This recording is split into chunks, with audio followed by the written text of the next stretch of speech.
All right, lead heads, welcome back to the Nordic Components Talking Lead podcast. This is episode 180. That's right, we're only 20 away from 200. As you guys found out from our 150th episode, we gave away some great prizes, so get ready for 200 because it's going to be even bigger. And this week, to help us move us along to our 200th episode, got a special guest, and he's brought some friends with him. We've got our good buddy Nick Atkinson with the Cobalt Kinetics shooting team. Nick, welcome in, buddy. Yes, sir. Glad to be here again. Glad to have you, man. Have you got the mustache back yet? Has it grown back? You know what? It's about a month away from greatness, just in time for SHOT. My boy. I've got something for you at SHOT too for that. I'm not sure I like the sound of that. Yeah, you're gonna like it. You're going to like it. You've probably heard me mention them on the show before. It's the Fat Bottom Beard Company. Oh, yeah. So I've got some product for your manliness there, bro. Excellent. So introduce who you brought on the show with you. Okay, so tonight we were going to talk about some hunting, and we have Rich Ishihara from Ultimate Night Vision, since we're all hunting with thermals and night vision these days, and Zane Runyon. He's one of my hunting buddies that hunts on Team Beastmaster, and he's got all the property that we hunt. Very nice. Welcome in, guys. Good to be here. Pleasure to have you. And you just mentioned it, Nick, Beastmaster. I've kind of been dropping some hints to our listeners and our followers that you guys have a new YouTube channel that you're starting, and you're calling it Beastmaster. And it's going to be, obviously, hunting related. But more than that, you guys are bringing in the night hunting to the mix, which is awesome. Yeah, there's a lot of footage out there of thermal and night vision stuff. In fact, Rich has been responsible for uploading a lot of that into YouTube. But I felt like there wasn't really something that put together like hunting episodes, and use the thermal and night vision kind of thing. So that's kind of the vision, and that's the way I want to take it. Right now, there's not a lot of content posted, but we're getting there. Well, you just started, So, the channel's fired up. The channel's fired up, and have just a couple videos going, just so you get an idea of the type of footage that is going to be on it. And the Facebook is blowing and going, and we're getting there. But we've got some more to talk about on that, but first I want to go ahead and thank our guest from last week's episode, Sven Johnson from Manticore Arms. Appreciate him being on. The guys from Nikon, it was Jake. And Jake, I get him and Ben mixed up. Jake Myers is with Nikon Sports, and then Ben Bachmeyer is the Remington Outdoor AAC. And that was during our visit to the Big 3 East. And appreciate those guys being on. If you guys hadn't listened to the episode yet, go back to 179 and listen to that episode. It was a great episode. Also during that episode, I had mentioned that yours truly, Left Hand, has been featured in a major book publication. It's called We the People, and it's by Ben Philippi. Not Felipe, which I mispronounce it, but it's Ben Philippi. And to talk about that book, we're going to go ahead and bring this interview that I did earlier into the show. And it's with Ben to talk about We the People. So enjoy this, and we'll be right back and going to talk about some Beastmasters. Nordic Components is an American-owned manufacturing company proud to produce quality products right here in the USA. As a company, we continually invest in our manufacturing capabilities to ensure that all of our products are the highest quality and most efficiently produced parts available. The Nordic Components business consists of two segments, manufacturing and sales. Our manufacturing business works to provide custom machine components for a variety of applications, with our specialty being firearm components. The sales business produces lines of branded firearm accessories to enhance and elevate the shooting experience. We are a company owned and operated by individuals devoted to shooting sports, and many of us shoot competitively. We attend and sponsor a number of events around the country each year where we listen to you, the consumer, and are proud to say that all of our firearm components are a direct result of your input. As a firearms accessory provider, our aim is simple. Provide shooting enthusiasts with innovative products of uncompromising performance and reliability. Nordic Components. Check us out at nordiccomp.com. All right, lead heads, and now it's time to talk to our buddy Ben Felipe. And Ben, as you guys heard me talk about in the last episode, he is the author of We the People, in which yours truly has been featured. Ben, welcome in, buddy. Hey, Left Hand. Great to be here. Yes, Thanks sir. Glad to have you, man. Right. It's been book has been a long time in the making. I think when you and I met, it's been almost 2 years ago. Yeah, at least. And I'd been going about 3 years before that. But you had done another book prior to this one. I had, yeah. This was sort of I would call this sort of a perfecting of the first book, which I was happy with, but I really wanted to take it to the next level and include a lot more people. And so through the first book, I was able to. I got a TV show deal out of it, which was great. Nice. And then through that and just being in the industry and meeting people, I was able to get a lot of the people I feel are important. I don't think I got everyone. There's so many people in the gun industry that are so important and doing great stuff. But I think, you're in there and there's a lot of other great people in there. Well, I got to tell you, really I was honored to be in this book with the likes of people like Steven Seagal, the Madsons, Chris Chang, Gabby Franco, my buddies over at the Iraq Vet Channel, Eric and Chad. There's even a little cameo of our buddy Kenneth Goodwin, fellow alumni from Tactical Response. It's just chock full of people from around the country, whether they're high profile or just regular Joes. That's what I tried to do. Get a good mix, So how does this book differ from your first one? We the People, that's the book we're talking about right now. Your first book was, what was it called again? God, Guns, and Guts. That's right. God, I love that name. That's a great name, man.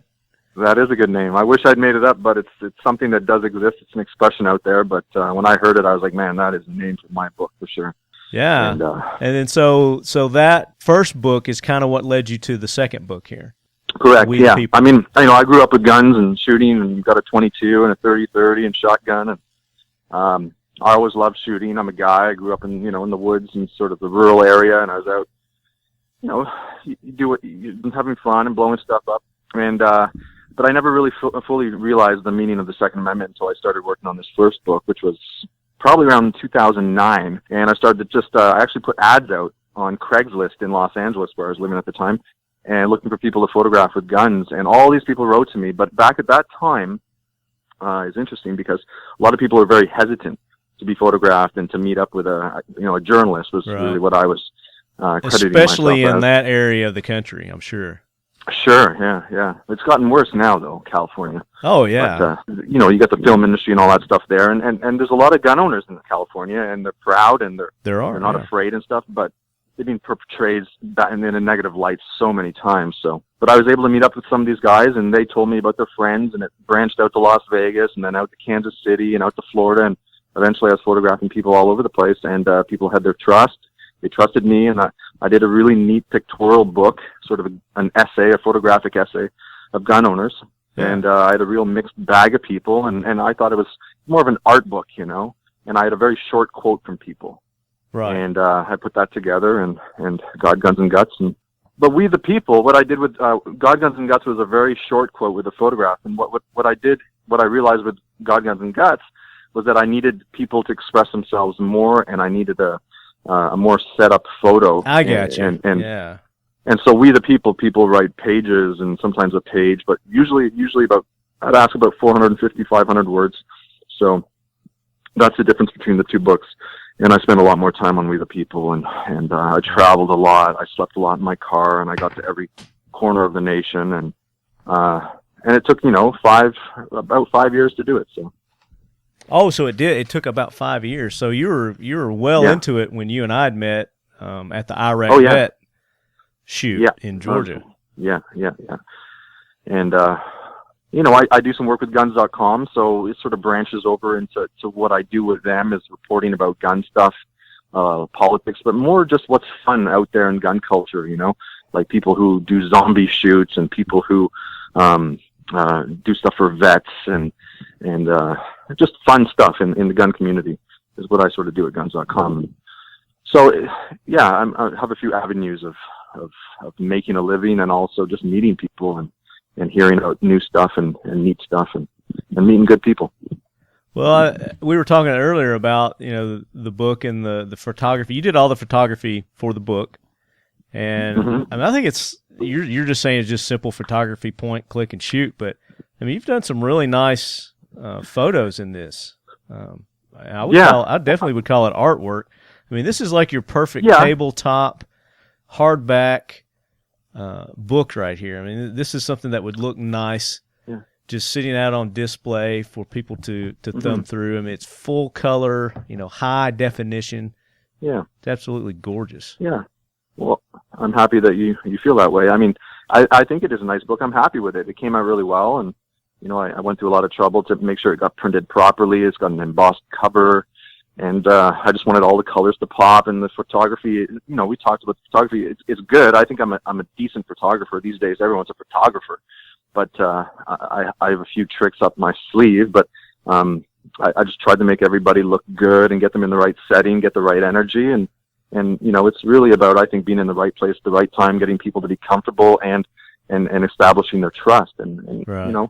I've been in the gun industry now for the better part of 12 years. So I think they know that what I'm doing is something positive for the industry, and we need that so much. And things have gotten, I think, a lot better. When I started, like I said, back in LA, people were very hesitant to meet up with a photographer who wanted to take a picture and find out why they own guns. Oh, sure. But now people are a little bit, they're coming out of the woodwork, and they're a lot more proud and upfront about it. And that's the thing about owning a gun is basically what I'm trying to say. This community, the 2A community, it's a big community, but it's a real small community at the same time. And if you're up to no good and have nefarious intent, then that gets called out pretty quick. So no, we need to celebrate, and that's sort of what my book is a celebration of gun culture and the Second Amendment and freedom and liberty and all those good things.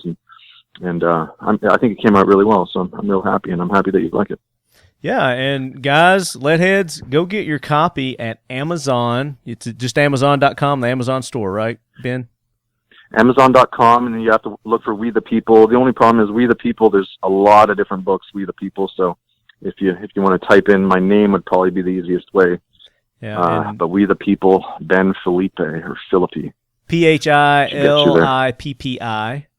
And correct. And how do you pronounce your name? Because that's the way it needs to be pronounced. I say Philippi. Philippi? Philippi. Everyone says Felipe, but it's Philippi. Yeah, I said Felipe, so it's Philippi. It's a very uncommon name. It's Old Austrian or something, but okay. There's a town in West Virginia that's Philippi. That's about it. So tell me, as far as the people that are in this book, how did you go about choosing who you wanted to be in this book, and what was the order? Was there a certain order? Is there a reason why you have them in the order that you have them? Not really in order, but I started with friends that I knew, and like I said, I made this first book, so I did rephotograph a few of the people from God, Guns, and Guts, including the guy that I put on the cover of my first book, whose name was Mark Muller, who's a car dealer out of Butler, Missouri, and we did a TV show which was inspired by my book called God, Guns, and Automobiles, which was on History Channel back in 2013. Oh, cool. So I sort of started there, and he was always he's just an outspoken, wild, kind of crazy guy who's larger than life and loves America and loves hard work, and he's a true patriot. And so he got sort of the gears working, and I started there. And then, people would be like, I got a friend in LA. I know Mike Madsen, the guy from Reservoir Dogs. Reservoir Dogs, the Hateful Eight, Kill Bill. I mean, he's one of my favorite actors, man. He's been some of my most favorite movies. Deal. Love Quentin Tarantino. Yeah.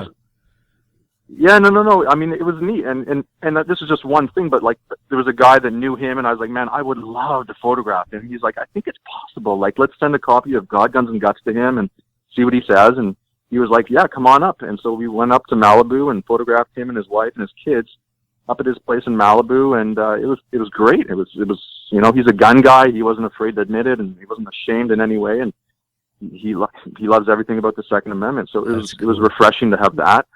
And at the same time, I'd meet a single mother through friends who had a child who had somebody who tried to break into her house in 2008 or something like that, and it inspired her.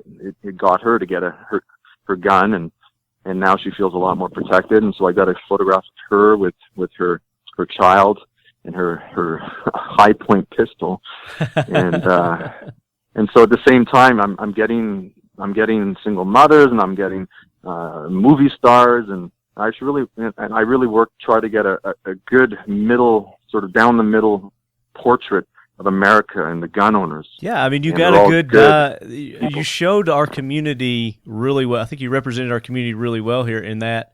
Awesome. To show the diversity that we have in our community, and the openness of our community. A lot of people think it's just a redneck Bubba good old boys club. But it's quite the opposite. Our industry is one of the most diverse and most welcoming industries that that exist. Absolutely. Yeah, no, for sure. And I tried this. I've got black and white. I've got some transvestites in there. I've got girls and guys, and just a real good mixed bag of people. And we're very open, and you've got Steven Seagal.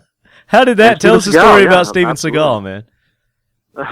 That was through Frank DeSoma of POF USA, Patriot Ordnance Factory. Yeah. And he lives, Frank's from Phoenix, and he does some business and goes shooting with Steven Seagal, who lives just north of Phoenix. And he's like, you know what? I think Steven would like to be in the book too. And I'll give him a call. And he was like, yeah, come on up to the house. So we went up and we visited. We hung out. We did some photos. It was really neat. I've obviously seen his films, and he's just a neat guy. Yeah. And he was very, very, very serious when he was talking about the Second Amendment and what it means to him. And he sat us at a table, and we had tea, and it was really cool. He's got a beautiful place, and he's a real neat guy.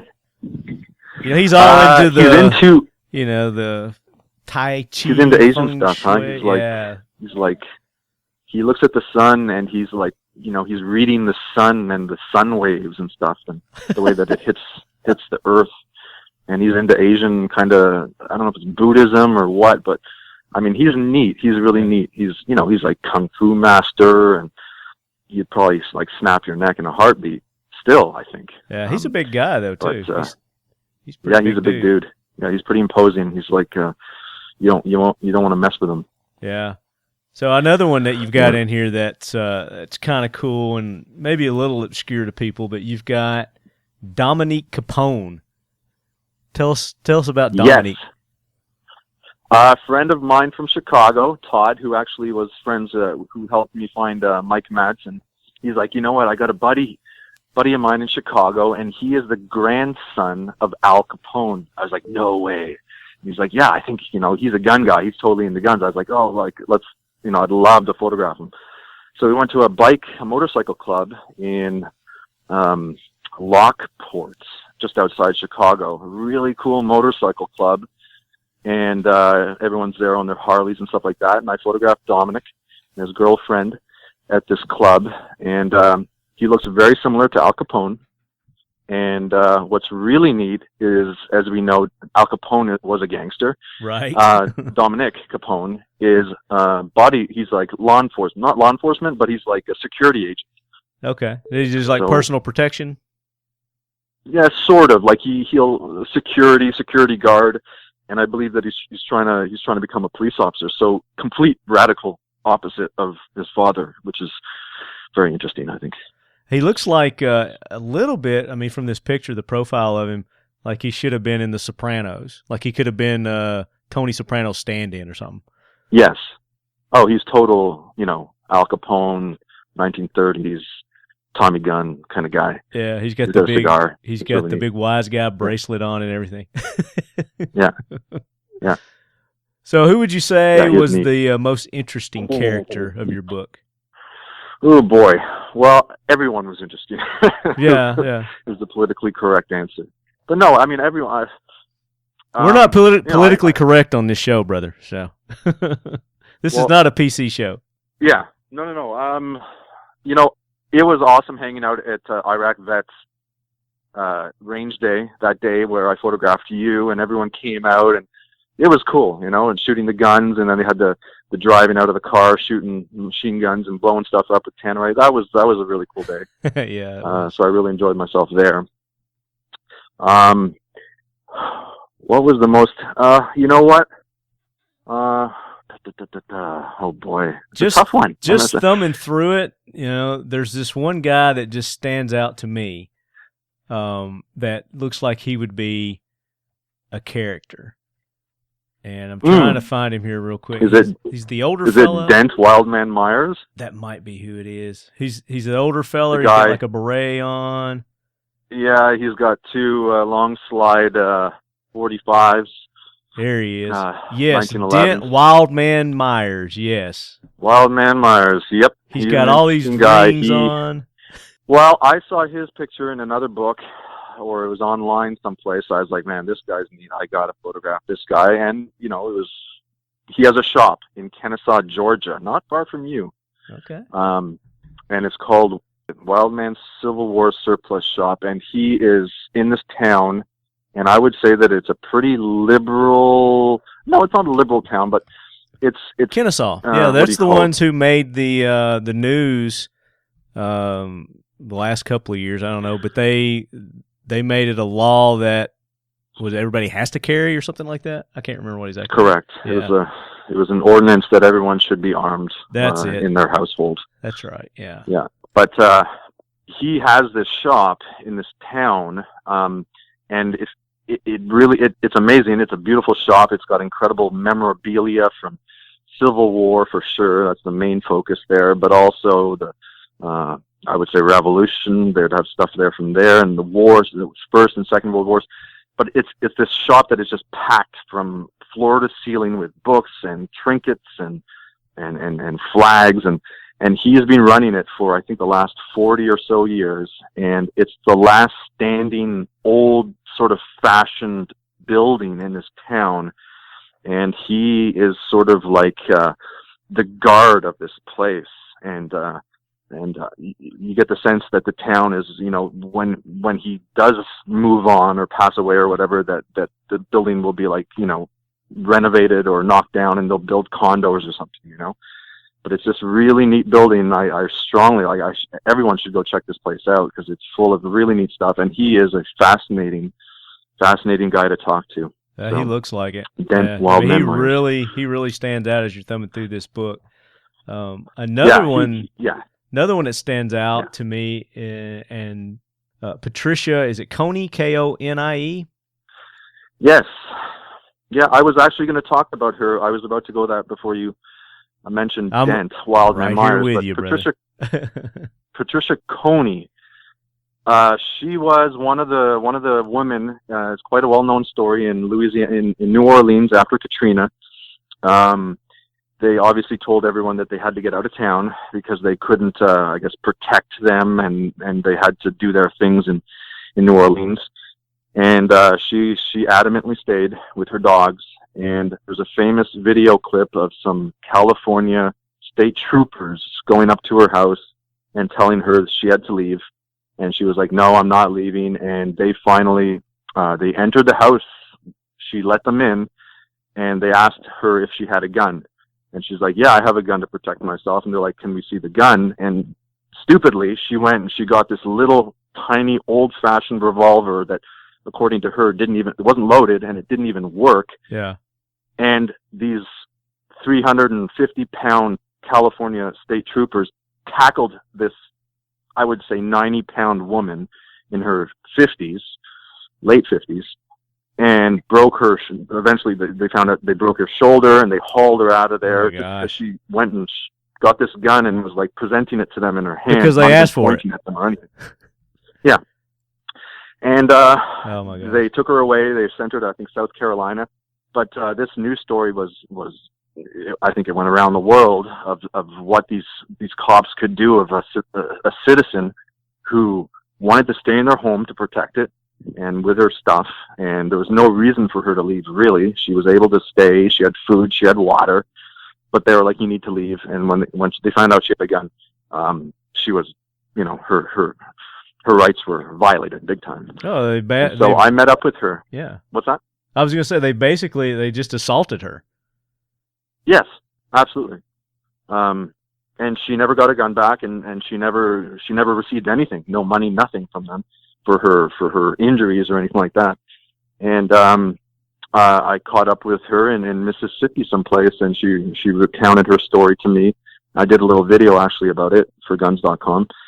But she was a very interesting story. But a lot of people wouldn't know her. All you got to do is type Katrina gun violation or something, and she's the first story that comes up. Yeah. But they did this to a lot of people. And she never got legal satisfaction out of that. No, nothing. Oh my gosh. She basically, according to her, she basically got violated. She even says she basically got raped by these guys, not actually raped, but just she got assaulted. She was assaulted. Yeah. Assaulted. Yeah. Yeah, and they broke her shoulder and messed her up. And these guys are huge, and she's just this little lady. Yeah. So, another very interesting lady is Joanne Guidos, who, again, same place, New Orleans, directly after Katrina. This lady has a bar still down there. She never lost it, and it's still going strong, and called Cajun's Pub. And after Katrina, she stayed, and she had a bunch of guns that she used. Not in a violent way, but just simply to let the looters know that if they came around, that they're going to... For protection, yeah. She was using her wrath. Like they're supposed to be used. She was using it like they're supposed to be used for protection. Absolutely. But after Katrina, they started to tell people that they had to get out. A lot of people were told that they had to leave before, and they didn't want anyone protecting themselves like that. They wanted people to leave. And then the looters were doing their thing all down the block. Cajun's Pub, which belongs to Joanne Guidos, was one of the few last places that she had ice, she had food, she had all of the people in the area that wanted to stay. She had them come down. They actually had a good time. I mean, they got together, they supported each other. She had even stories of paramedics who came down there to get ice and who spent time down there, their free time. They were able to sort of unwind from this crazy storm that went through the area. And so she was able, with the use of her guns, literally just showing them. She never had to use them. But she said on many occasions that thugs would come, looters would come, and she just stood out front with her shotgun and said, you know what, you're going to come in here, you're going to be in trouble. Yeah. And they left her alone. Well, and that's all it takes a lot of times is just to stop an assailant is just to show them that you have the ability and the power to resist them, and they're cowards. They're going to run away. They're not going to do anything. But they still need to get trained. That does not give you an excuse not to still get trained with proper use of your firearm. Yeah. But here's a quote. Here's a quote from Joanne. It says, "I'm a survivor. I lived through Betsy, Camille, Andrew, and Katrina. I know what it means to be a responsible, well-armed citizen. My guns represent my protection and my freedom. I'll be damned if I will ever allow my weapons to be confiscated again." Amen. And you guys, if you're ever down in New Orleans, you need to go visit. It's the Cajun's Pub with a K. Kajuns. And it's 2256 St. Claude Avenue in Nolens. Yeah, she's awesome. You love her. Just to finish the story, though, eventually they lasted about 2 weeks after Katrina. And finally, the feds came, and they had their I think it was the National Guard. They came down and they saw her with her guns, and they said, "All right, enough is enough." And they had their M16s, and they were all armed, and they said, "Okay, it's time for you to leave. Give us your guns." They took all of her guns, and they told them they had to get out. So she never got her guns back. And never got them back to this day. Her place wasn't looted. Man. But she said, never again will that happen. Right. Just, the quote I gave there. So what would be cool for you lead heads, especially if you travel around a lot, is to get Ben's book and go around and meet these people as many as you can, and get it autographed. Yeah. That's a great idea. Yeah. I mean, that would make in for the book. Fun trip. Everyone in the book, it's clearly written. I mean, who they are, and often, where they're photographed, and it wouldn't be impossible to find these people. And I can guarantee you, if you go in and you got a copy of the book, or you just know these people and you say hi to them, you're gonna have a good time talking to them. They're all good people. Yeah, absolutely. And the cover, you have a good friend of mine, Jeremiah Savoy. You've got a Savoy leather holster on the front. Yes. The We the People. It looks like a nice custom Savoy leather holster there. Who is that? Do you know who that's a picture of? That is Chad Sims, but... Is that Chad? Okay. Of IV8888888888. Exactly. Yeah, I was like, check it out. I put the photo on the cover of the book. I showed it to Chad. He's like, that's my butt. That's so cool. So it's a holster on. It's on his waist, sort of, but it's sort of on his butt area. But back. It's just a cool holster, and it just looks good, and it's embossed, which is really nice too. So. Well, you did a really good job on this book. Again, I appreciate the opportunity, and I appreciate my copy that you sent me. I want more, so we need to You'll get them. Get you an order. So. Well, thanks, Left Hand. I appreciate it, and I'm glad that you like it. Amazon.com, you guys get your copy. I think they're only $39.99. Is that right? Correct. Yes. Yeah. $39.99. $39.99. Yeah. I mean, and this is a $100 book easily. And I only printed 500. And there's about 210 left. Oh, and wow! After they're gone. Yeah. Really? I don't make a living selling books. I did this because I put a lot of work into it. I'm passionate about it.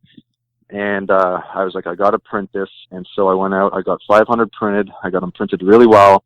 I can tell you I'm not making money off of this. I just wanted to do something really neat.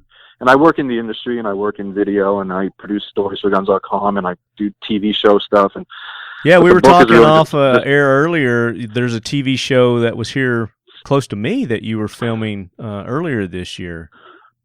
Correct, yeah. It's called American Rebel.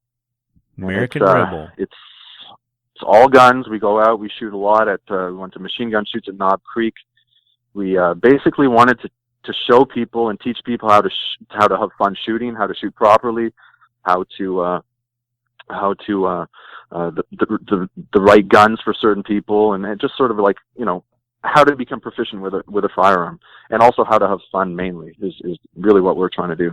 So we travel a lot to really neat people and film with them, and we went zombie shooting and hunting and all kinds of stuff. It was a lot of fun. 13 episodes, and it's on Pursuit Channel. Okay, and those are now, they're on now. People can go to the Pursuit Channel and see that? They're on NRA Friday nights, I believe, and also Monday at 8 a.m. or something like that as well. I'm not sure exactly when they're showing, but if you're on Pursuit Channel and you just look American Rebel, you'll see it. Well, add Movie Star to those list of credentials as well. So, congratulations on that. Well, thanks. I'm glad that you like star. It. It means a lot. Movie That's why I made it for people such as yourself. Are there plans of doing a movie, maybe? Oh, I don't know. You know what I would like to? I would like to see you do a Pro 2A movie like that. Jackwagon. What's his name? Michael Moore does. For the gun grabbers. Yeah, no, I'd love to. It's just finding a way to do a story that hasn't been done. I think there's a lot of good stuff being done. NRA does a lot of good stuff. Colion Noir does a lot of good stuff. But there's not a movie. Chad and Eric do a lot of good stuff. No, I know, but you know what? Maybe the way to do it is just through YouTube these days and stuff, through short videos. And movie is such a big undertaking. Listen, I'd love to do it, but just doing YouTube stuff, I don't even own a TV. I love watching YouTube. I love watching online stuff. And that's right. Man, I've not had cable for probably going on close to 20 years now. Exactly. There's so much garbage. Yes, there is some good stuff, but and you can still watch the good stuff on the internet. Online stuff. Yeah, exactly. Online's the way to go. Yeah. But yeah, no, for sure. Like a sort of, I guess what you're saying is a feature-length sort of film or documentary. Yeah, I'd love to. Yeah. Listen, be be amazing. It'd be awesome. But for the moment, it's shorter reports and stuff like that, and books and 22-minute TV shows. So, Ben, tell everybody how they can get in touch with you. I know you got all the social medias and all that. How can they reach out to you? Well, if you're on Facebook, you can go We the People Book, and I got a page there, and I got pages from the book and ways to find it. And I do a lot of reporting with guns.com, and you just search my name, Ben Filippi. And if you want to find a copy of the book, go on Amazon, We the People, and you probably have to type my name to find it, because there's probably 10 or 20 copies of We the People, different copies. But I think Amazon.com, I did a search and it came right up. But yeah, it's Ben Filippi, Philippi, We the People, correct. And it's only $39.99. It's $40, man. You guys get this awesome book. I mean, it would make a great gift. There's only 200 and something left? So 210 left. Once they're gone, they're gone. 210 left. Once they're gone, they're gone. You'll never see it again. But I mean, these are amazing books, Ben. And again, I'm honored. I appreciate being in the book. I appreciate you being on the show, taking the time to be on with us today. We're going to have Ben back on in a later episode. We're going to learn more about Ben and his evolution, through the firearms, how he led up to do all this, and his future projects that he's got coming up. So thanks, Left Hand. I appreciate it. Looking forward to it. Thank you, sir. Keep up the great work yourself, sir. And we'll see you at SHOT Show, right? Yes, absolutely. See you there. Talk to you soon, buddy. Thank you. Take care.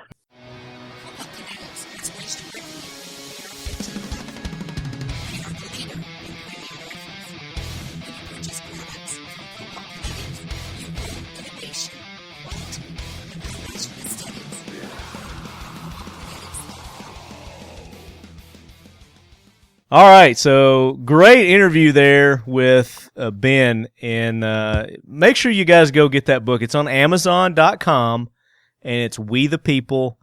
And like he said, there's several We the People books, but it's the only one by Ben Filippi, Philippi, and you're not going to regret getting this book. And like we said, it's a great opportunity for you guys to travel around. If you're big travelers, try to meet some of these people and get some autographs in the book. I'm more than happy to give you my autograph, So if you guys see me out and about in the lead sled, honk, pull me over, and I'll sign your book. We're here to talk about Masters of Beast with our guests Nick and Rich and Zane. So how did you come about the? Because Nick, you're a competition shooter. You're with Cobalt Kinetics. You've been on the show before. People have seen our videos that we've done with you. And how did you come up with the idea of starting this Beastmaster channel? I know you do a lot of hunting. I mean, you're a Texas guy. Yeah, I mean, growing up hunting my whole life, and once I kind of got into the adult world, the real world, it was kind of put on hold to work, and then competition shooting kind of became my hobby, and then competition shooting became my job.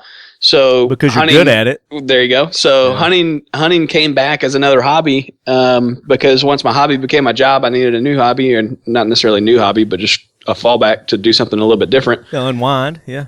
And got into it hot and heavy again, and I met Zane a couple of years ago at a competition, and he actually was like, "Hey, you should come hunt." And I was like, "Yeah, And this was when competition shooting was a side project.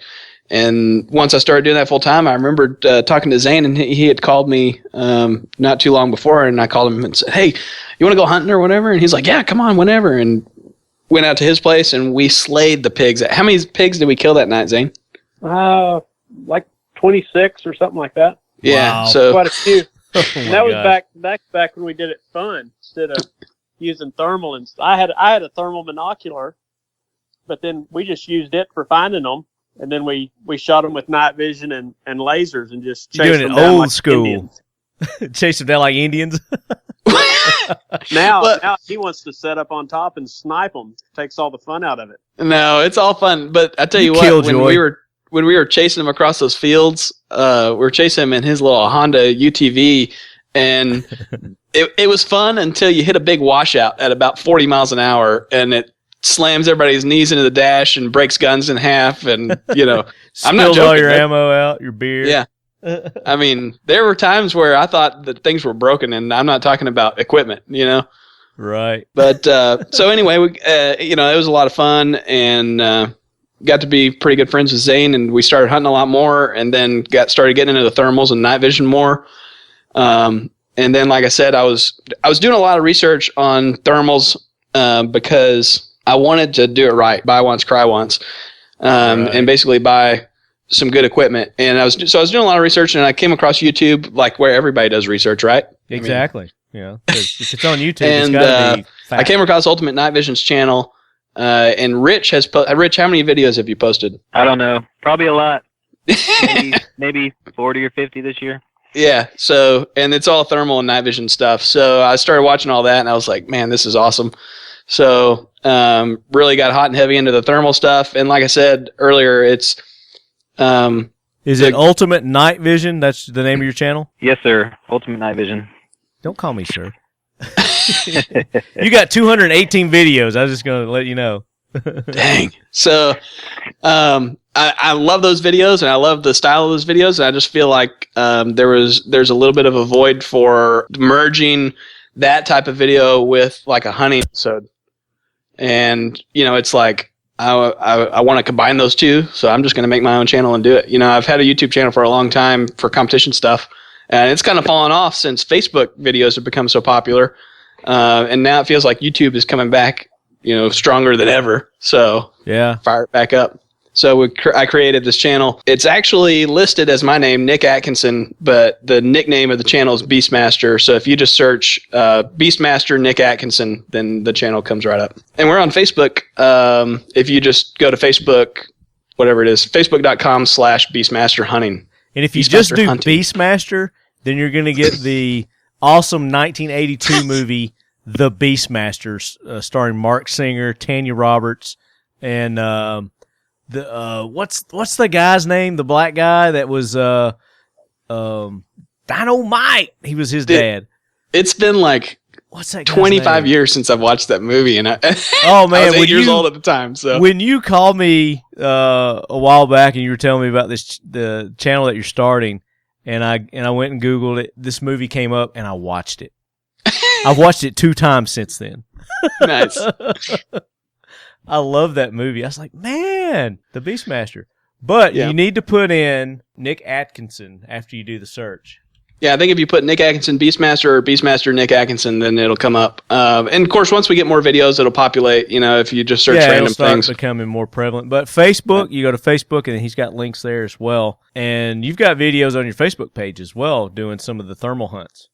Yeah, before I started the YouTube channel and before I started the Beastmaster hunting Facebook page, I was posting them on. I posted a few on my pro shooter page, and then I posted a few on my personal page.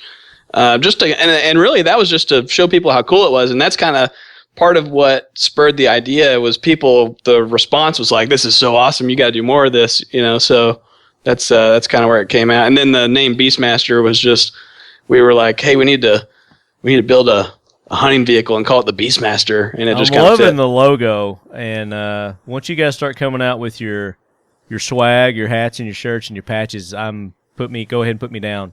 Oh yeah, you're first in line for 10 of each. Serious, man, because it's an awesome logo. I love it. I got it worked up like about a week and a half ago, so it's fresh. It's fresh and steamy. It's fresh and steamy, and it's only going to evolve from there. But it's Nick Atkinson, Atkinson. If you guys are looking for him on YouTube. And so tell us how Rich and Zane come into play with the channel. Zane was kind of the connection that got me back into hunting, and he's a rancher, has access to all kinds of property. And Rich is the night vision guy, and he's got access to all kinds of night vision knowledge. So it just made sense. Since really getting back into it, Zane, myself, and Kyle Simek, he owns Guns Plus there in Georgetown. We actually registered into the the Lone Star Ranch and Outdoors Winter Ambush Coyote Calling Competition as Team Beastmaster, and we ended up winning it. So it was pretty awesome. Team Beastmaster makes its debut and wins the first competition. Awesome! Did you guys video that? I got video, I think, of 3 or 4 kills out of that, but it was crazy that night. They were coming in so fast that it's like I don't even have time to turn on the video, so there'll be some footage, though. Oh, yeah. And Rich and Zane, feel free to cut us off and jump in. And yeah, that's how it works. Here, let's go. Fight for we got to do it right around the table. To talk, man. Come on. Well, I really thought that my role was to, Nick's good at calling and wounding them, but I kind of take them out. Shit. This is Zane.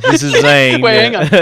I take him out. He means take us out because he opens the gates. Is that what it is? Oh, there you go.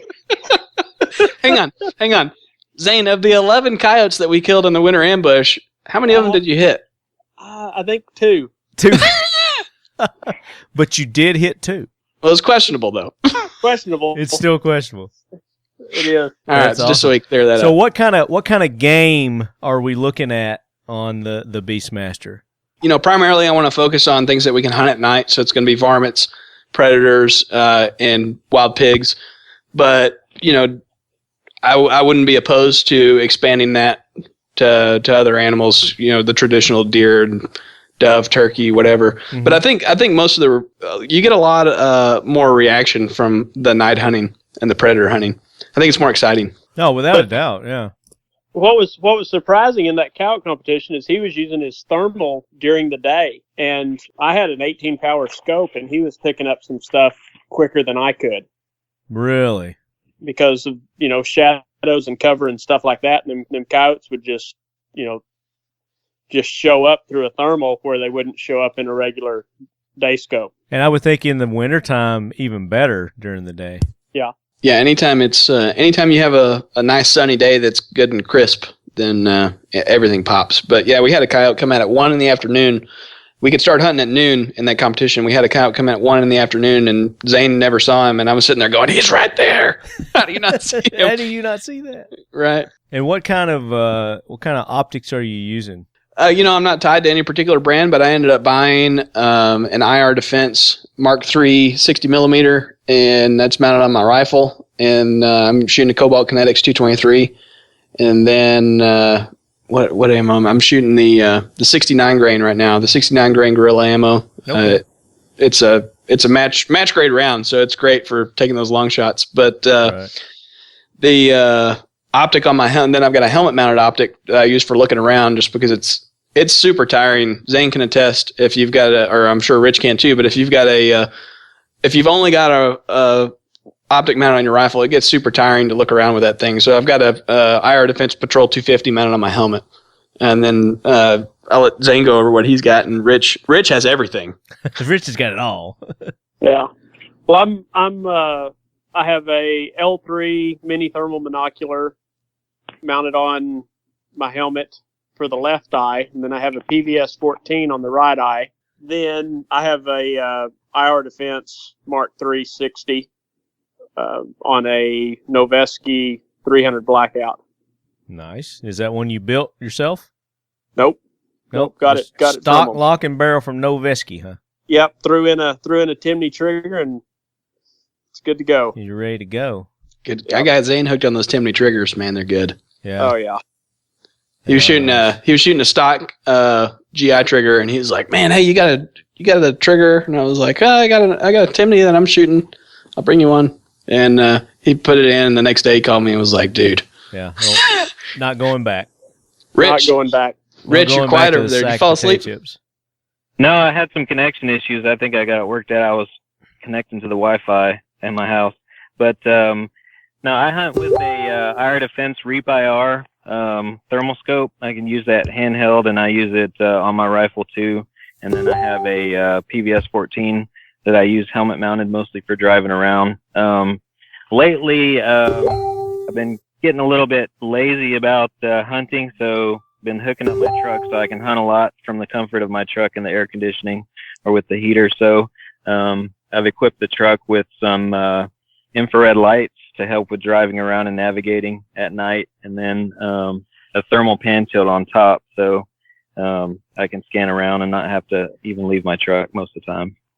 Holy crap. I mean, you got like thousands and thousands and thousands of dollars worth of equipment, because I know thermal and night optics aren't cheap. Yeah, it's it can get a little bit out of hand. No doubt.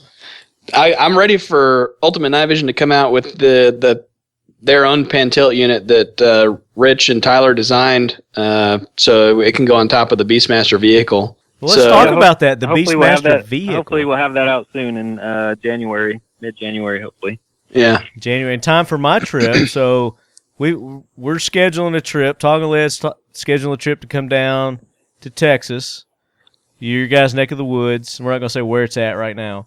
We'll drop that later. But sometime maybe February, early February, mid-February, something like that. And we're going to do a little nighttime hunt with you guys. Yeah, it'll be great. It'll be great. That's going to be awesome. So what we're planning on doing is, obviously we're going to do video. We're going to do some video, but we're going to do a pre-hunt podcast. We're going to try to get some audio during the hunt, and then we'll do a post-hunt. But what we're trying to work out maybe doing something really cool and doing a Facebook Live during the hunt. So y'all have to tell us. Everybody have to tell us if they're interested in that. Yeah, let us know if you're interested in that, one, and then two, if you know how to do that. No, come on, we know how to do it. But if somebody knows how to make that work technically, let us know. Right, because I am very technically challenged. So you were wanting to know about the Beastmaster vehicle, right? Yeah. So you said there's a Beastmaster vehicle. I mean, we got the lead set. Right. So what's the Beastmaster vehicle? So when we're hunting at Zane's, he's busy crashing us into washouts and what else have we run into, Zane? Nearly a run off into stock tanks and stock tanks. We got around where they're digging a caliche pit, and we got test holes one time and about lost the vehicle. Yeah, so tell that story real quick. Tell the test hole story, because that hurt the worst. I think I chipped a tooth. Yeah, well, it's they're sneaky. They're only about 3 foot by 3 foot, but they're about 4 foot deep, just the right size to swallow a UTV. Ouch. Yeah. So when you're running about 40, they'll bring you to a abrupt stop. Oh my gosh. Yeah. I've done that before. That's why I'm saying. I mean, I can feel my teeth shattering right now. Mm. Yeah.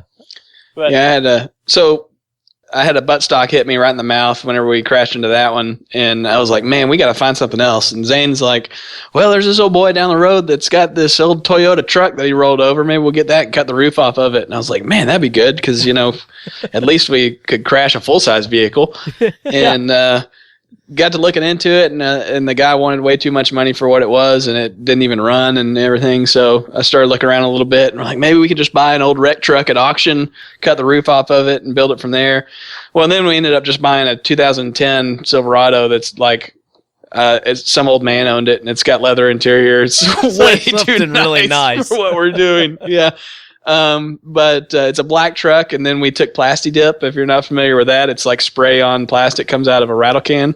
And Plasti Dip, the whole front end of all the chrome is now flat black Plasti Dip, and then Plasti Dip the wheels. And you got a rhino line that thing, man. Well, I was thinking about that, but then I was just thinking, we'll just let it get all tore up and whatever. It'll look awesome. Rhino line that thing, man.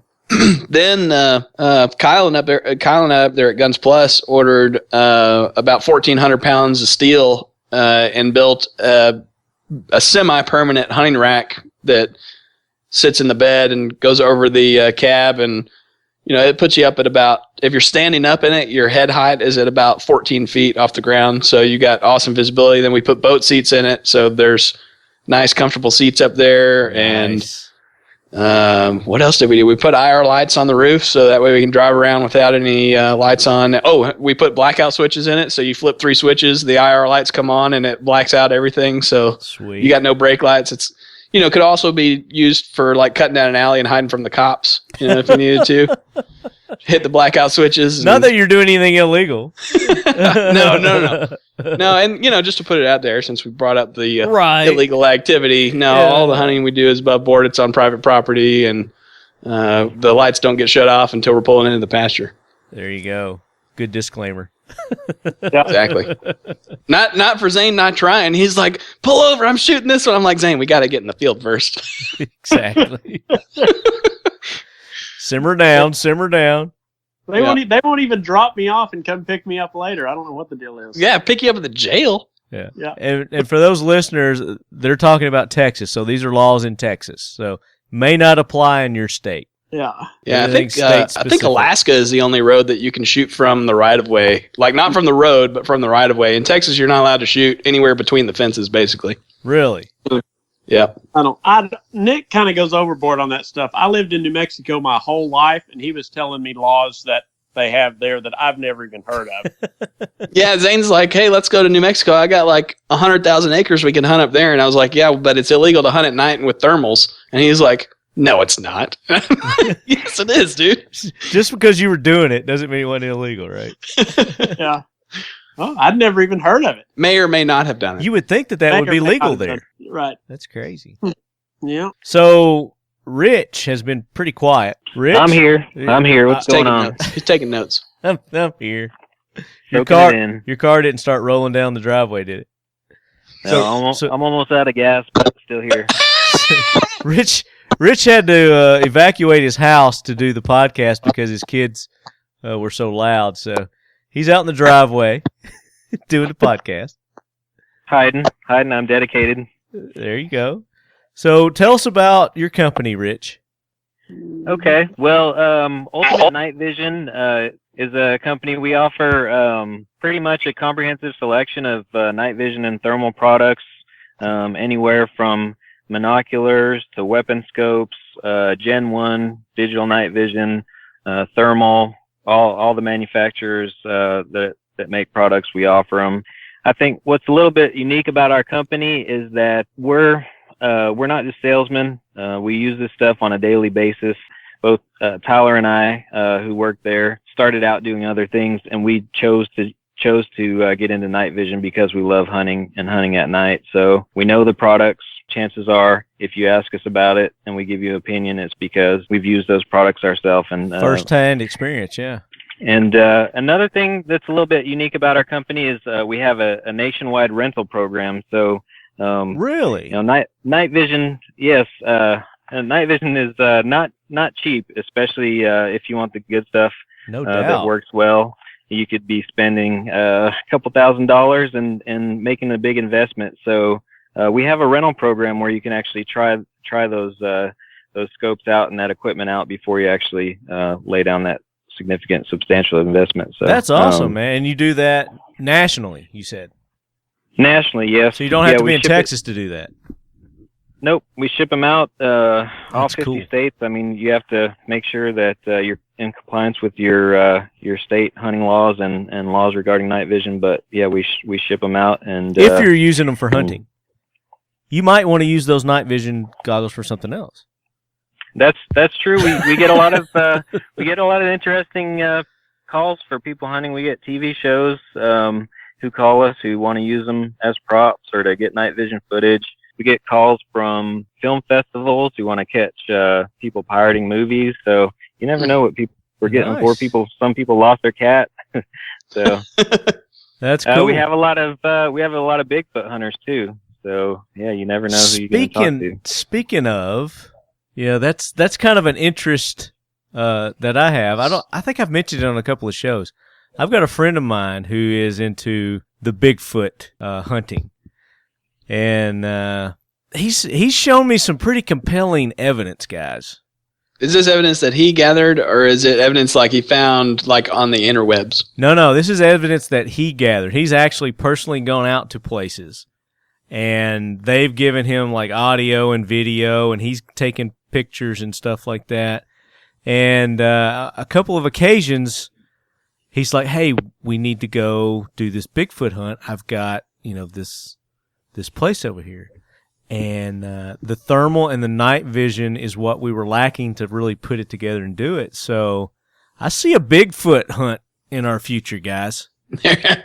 Well, as long as we can shoot him. Well, and that's what I told him. I was like, hey, I'm bringing the 300 blackout, and if I don't like what I see, I'm going to shoot it. So, I think that might have been something that put the kibosh on it, from there, but I'm still working on that. So if I can get a Bigfoot hunt organized, you guys in? Yeah. I'm in. I'm in. Sure. Yeah. Don't be too enthused, Rich. He's like, sure. Well, show me that documentary evidence first, and then. No, I will. No, definitely. I will present you with all the evidence because show me the facts. I'm a huge skeptic myself. The only picture I've seen is that one Harry and the Anderson looking guy in the forest with one hand forward and one hand back. I got you. Looking over. Well, there's no pictures, but he's got like I said, he's got some audio, and then he's got like pictures of like, I don't know, broken crap and stuff like that. But it was pretty cool. Yeah, we'll have to. Cool. What state are we going to hunt him in? Because we got to look up the. This is actually in gun laws. Tennessee. This is actually in Tennessee. So I haven't looked him up in Tennessee. You know what's crazy is there's a bunch of states where, well, I say a bunch. Okay, when I say a bunch, it's more than like two. Right. To me, because we live in America, land of the free, right? There's several states that it's illegal to hunt it's illegal to hunt certain animals at night everywhere, but it's illegal to hunt predators at night with anything other than like a handheld light, or sometimes it's illegal to hunt them even with a handheld light, or and you can't use night vision or thermals because it enhances light, is what they say, or something. But here's what I'm trying to remember what state it is, but it was hilarious the way it was worded. It was, you can hunt coyotes at night, but not with artificial light or night vision or thermal. And the justification of it was, it says for safety reasons. But that's not hunting. No, you can go out there and on a nice snowy night with a full moon, you can shoot coyotes, but you can't do it with artificial light for safety. Oh, for safety. I got you. Yeah. Tell me ridiculous. how that's safer. That's not. Shooting shit that you can't even see. It's just like, making suppressors, having all the tax laws and everything with suppressors. I mean, it's safer if you have a suppressor for everybody's hearing. Right. Yeah. But those criminals will get them and they'll start assassinating people. They will. There'll be an assassination spree. Speaking of suppressors, I won't hunt without suppressors anymore. Everybody says, hey, take me hunting or whatever. I'm like, do you have a suppressor or do you have a thermal? And they're like, no, you're not going. Yeah. Well, I know that suppressors are legal in Tennessee. Yeah. You can hunt with suppressors. I'm not sure. Yeah, we can here too. Not sure about the night vision and whatnot, though. I know in Kentucky. Check. I think in Kentucky you can't, because I looked that up because we were looking at going up to Rock Castle and getting with the nobles up there and maybe doing something, but I'm fairly certain it was illegal. I think Kentucky might be one of those states where it's illegal to hunt at night, unless it's like with dogs and tree and coons and stuff like that. That's right. That's like, dude, it's weird. I'm telling you, the laws are weird. There's certain exceptions. It's like you can hunt at night, but only if you're using dogs to tree raccoons. Yeah. That's the only hunting you can do at night. And they gotta be red dogs. They can't be brown. Yeah. They gotta be red. Yeah, they have to be purebred, AKC registered. It's crazy. Well, you know what I'm hearing, and that's going to lead us into this. Hoorah, Semper Fi, do or die, hold 'em high at 8th and I. It is time for the Talking Lead Jackwagon of the Week, so brace yourself, baby. All right, so the train has stationed, and I do believe we're going to have a full jackwagon train this week. So here's my jackwagon. First one. I've got several. And this goes back to the videos that you've been doing, Nick, of the night hunting. Mm-hmm. I watched one on one of your, and it's not going to be you, so don't get defensive. Oh, I was kind of hoping it was. We could fight. Yeah, we can fight. We can fight it out. So I think you were hunting coyote. I think it was one of your coyote ones, or you did some fox, didn't you? Yeah, there's some video. On the Beastmaster channel, there's not any fox right now, but on Facebook, on I your posted some Facebook, fox videos. I think it was one where you were doing some fox hunting, and there was this guy that made a comment about, "Ooh, you're big man shooting little poor defenseless little fox." There's a lot of those guys, kind of thing, and you're like, they're varmints. They eat farmers' chickens, and they kill their livestock. And turkey. Whale. Yeah, exactly. And this guy he just kept going on, and his arguments were just so. I mean, you could tell the guy was just ignorant. I mean, he was just all emotion. his arguments were all emotion. Do you know which one I'm talking about? Oh yeah. It was the one that I sent him the rainbow that says "the more you know." Exactly. So talk about that. That's hilarious. So talk about the video. Oh, okay. I'm trying to remember exactly which video it was, but yeah, I mean, it was basically we're set up calling, and there's some fox come in, and we blast them, and we're shooting with 223s. It's not exactly pretty, but our right. objective is to remove them from the property and keep them from killing chickens, and we've got peacocks out here at our place, and turkey and quail. They decimate the bird population basically. And this guy was going on and on and on about, well, you're hunting them at night. Don't you know that turkeys roost at night? And what? And I was like, what? You're like, what? Yeah. So I educated him on, gray fox have retractable claws so they can climb trees. So if they wanted to get up in the trees and get them, they could. And I don't know if he didn't believe me or what. And then he brought up something else, and there was a few other people that came to my defense. It was pretty funny. Yeah. But it ended up being, just a super long thread of comments. And but what these people do is they're watching your video and they see these, and it's through the thermal, so you can't really see it, but you can see the, the thermal vision of the cute little puppy is what it looks like. It's a cute little puppy hopping around in the field, and then, he gets blasted, and then you hear this whimpering, Well, and that might be the call, too. Sometimes you hear the call because we switch the call. If we shoot a fox, we switch the call to fox distress. So that way, and that could be but the guy didn't understand that. So it sounded like it was the sometimes fox. You get fox like screaming. So it's it can be a little bit brutal. Right. But I mean, again, it's this, it's all emotion. This guy had all emotion, and he's not thinking that the damage that these things are doing to farmers' livestock and the bird population, and the need to have the eradication service that you're providing. So, well, and there's a reason that it's open season year round, by any means necessary. It's if we were out here, and the fox were on the brink of extinction, we wouldn't be trying to wipe them out. Right. Exactly. But yeah, it's people, illegal, but it's not. So yeah, and I'm throwing that guy on the Jackwagon train. That guy's going on the Jackwagon train. If I knew his name, I would call him out, but I can't remember. People do get emotional though about animals, and I understand. We have animals, and we love our animals, but these are wild animals that will eat our animals.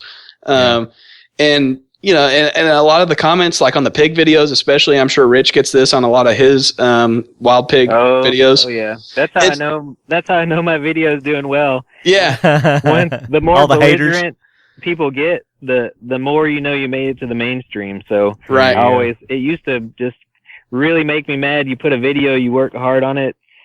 It's a really good video. You get 50 thumbs up, and there's always that one person who gives you the thumbs down no matter what. Yeah. I used to get pissed off, but now if people are cussing me and threatening my family and saying I should die, I know I made a good video. Mainstream. Well, and here's where I was going with that. People don't understand, okay?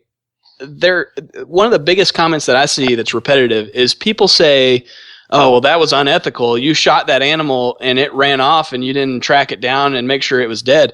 People don't understand traditional hunting in Texas, you sit in a deer stand and a good deer comes in, or whatever deer you decided you want to shoot, you put a good vital shot on it and the deer runs away, right? It doesn't, granted, they fall over dead sometimes. Sometimes. A lot of times, they run off. And guess what? You can double lung and heart shot it, and it'll run 200 yards sometimes. And the preferred method is you stay in the deer stand for 30 more minutes to make sure that when you get out, that animal's dead.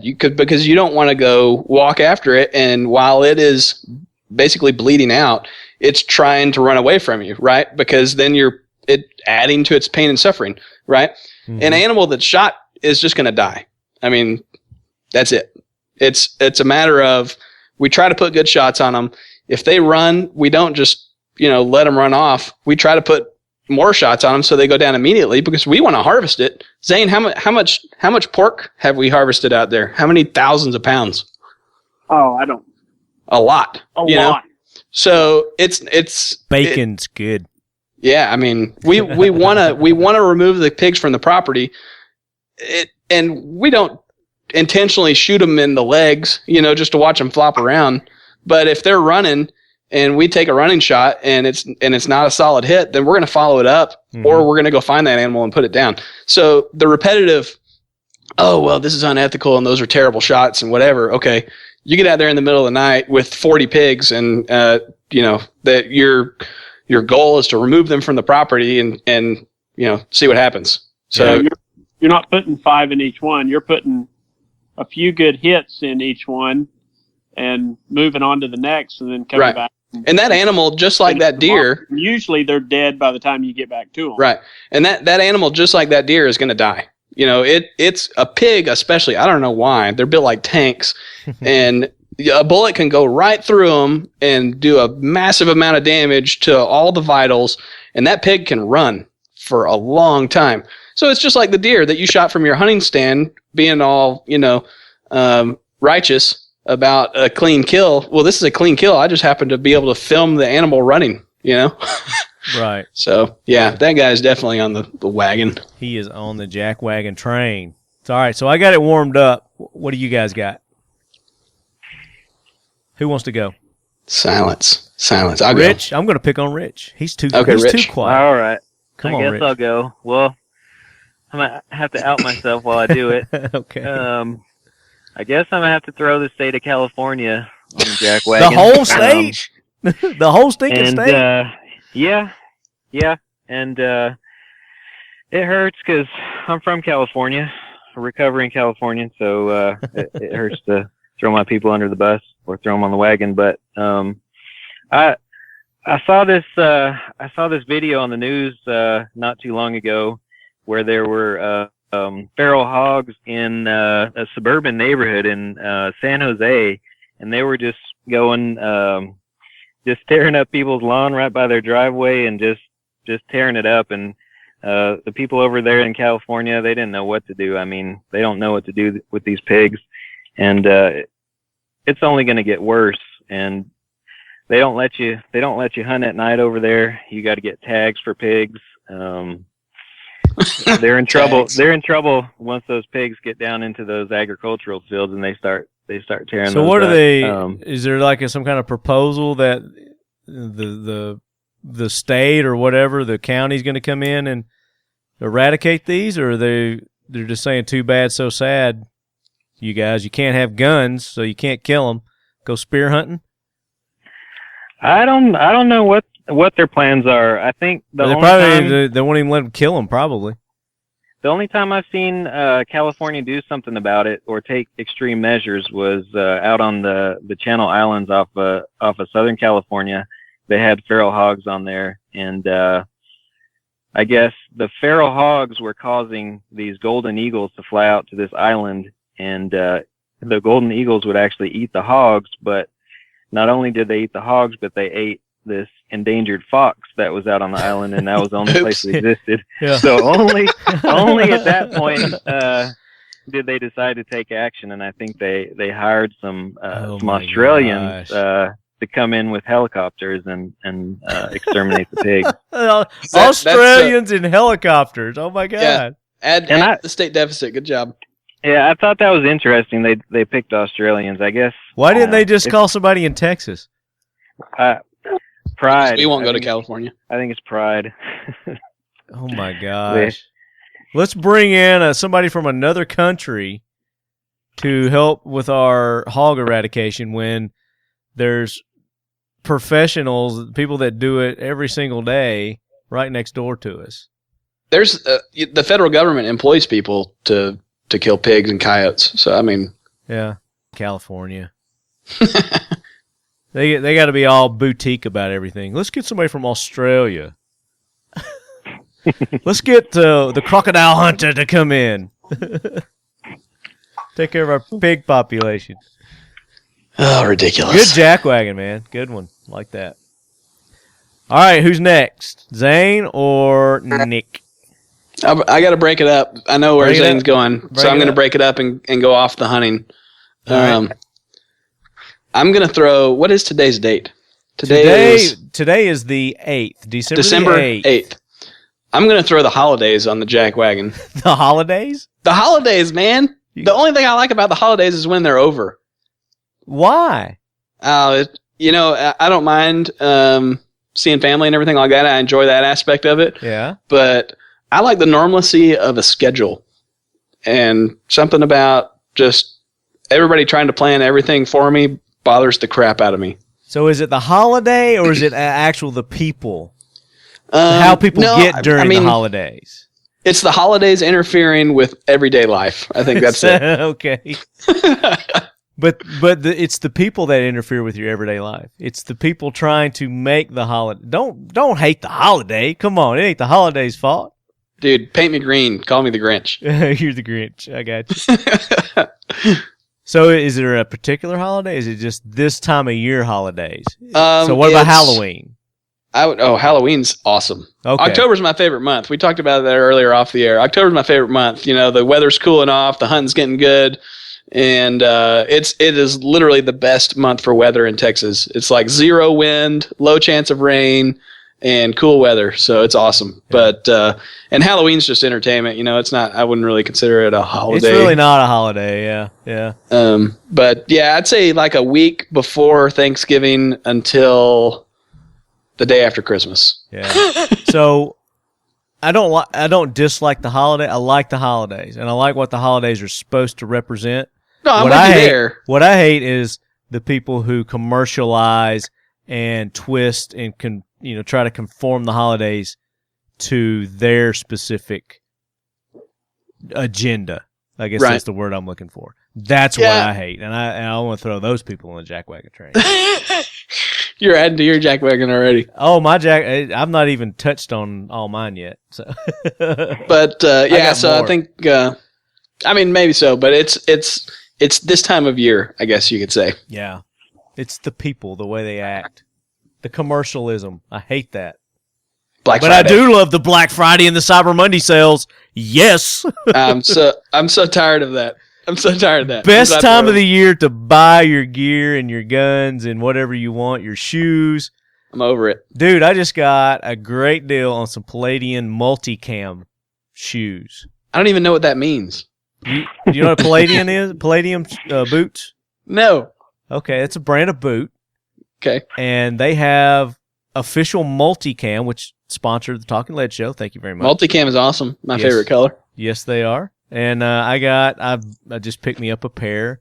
Got like 30% off the sales price already.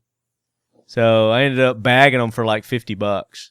See, that's good. Yeah. But I think I'm just to the point where it's like Black Friday, Cyber Monday. I'm so tired of it. If I want something, I'm going to go buy it. Yeah, but listen, dude, you got to save your money. Don't buy throughout the year. Just wait.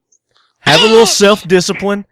Wait till Cyber Monday, Black Friday, this time of year, and you're going to get like double what you could get any other time. And then what, Marty? Then you can buy more stuff. You're turning into the people that you hate. No, I'm not. Because I buy that, I get what I want, and I'm done. And I don't buy anything else for the rest of the time until that time next year. You're selling out. What? Did you not listen to my Black Friday Cyber Monday special show? Shut up. I do like watching all the videos from like Walmart on Black Friday. Well, and then there's the other thing is the entertainment of watching all the people that get upset and go and they get in the brawls and that's awesome. Oh, I got another Jackwagon. That reminds me that would be much better. I knew. Triggered subconscious. We're going to start a domino effect. Vertical videos. There you go. Whenever somebody's taking the video of a fight or something that's going on, they put their phone up vertically. And you try to play it on your phone or something like that on YouTube, and you get that vertical stripe. You can see like 1/5 of your screen on there on the video. Yes. Drives me nuts. Yeah, I hate that. It should just be banned. You shouldn't be able to upload it. When you're trying to upload that, they should just exit right there. There should be a filter. Yeah. Well, you think the cell phone companies would fix that? I blame the cell phone companies. Well, Facebook has done the exact opposite. So get ready, because if we're going to try and do a Facebook Live video, it's got to be vertical. I think they've got like a little stick or something we can put our phone in, and we can just make sure it's that way. No, the video has to be vertical. I'm telling you, on Facebook Live. I think they actually make it a square, which isn't as bad, but it still sucks. But it all depends on how you hold your phone, right? Nope. If you hold your phone sideways, everybody's going to be turning their head because it's going to be sideways on their screen. But mine orientates. Not on Facebook Live. It doesn't? Nope. Oh. Well, so we probably need to practice a few times. Yeah, maybe so. Beforehand, we need to practice a couple of times. We need to do that. All right, who's next? Another jackwagon? All right, I'll go with mine. All right, so there's this sheriff.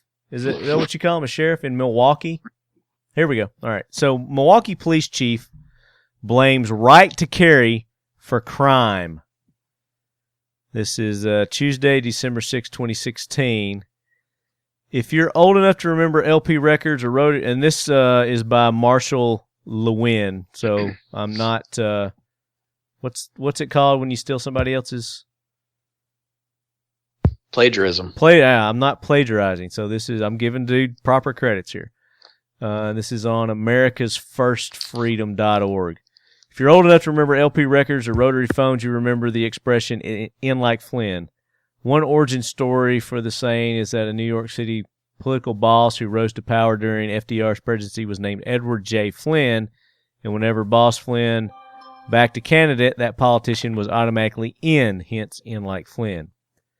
Today's story is about another Edward Flynn, Milwaukee's current police chief, who also seems to be more politician than patrolman. The guy who's always there at the press conference with his uniform, his medals, his gold stars, his scrambled eggs, who always gets quoted by the press because he always has a soundbite and a scapegoat to blame when crime goes up. Last week, Chief Flynn was back in the headlines again, now that Milwaukee is seeing levels of violence unseen since Jeffrey Dahmer's 17 murders were unearthed in 1991. Holy crap, Jeffrey. That's a good association. Jeffrey Dahmer, yeah. Holy crap. So Chief Flynn is elbowing his way to the podium to blame, you guessed it, your right to keep and bear arms. And this is his quote. This is Chief Flynn's quote. He said, "I can tell you, anecdotally, we're seeing a number of shootings involving concealed carry permit holders, many of whom have extensive criminal records." Chief Flynn told USA Today Network Wisconsin, "But I'm not allowed to tell you how many or whom because the law has been carefully written to prevent analysis of that information."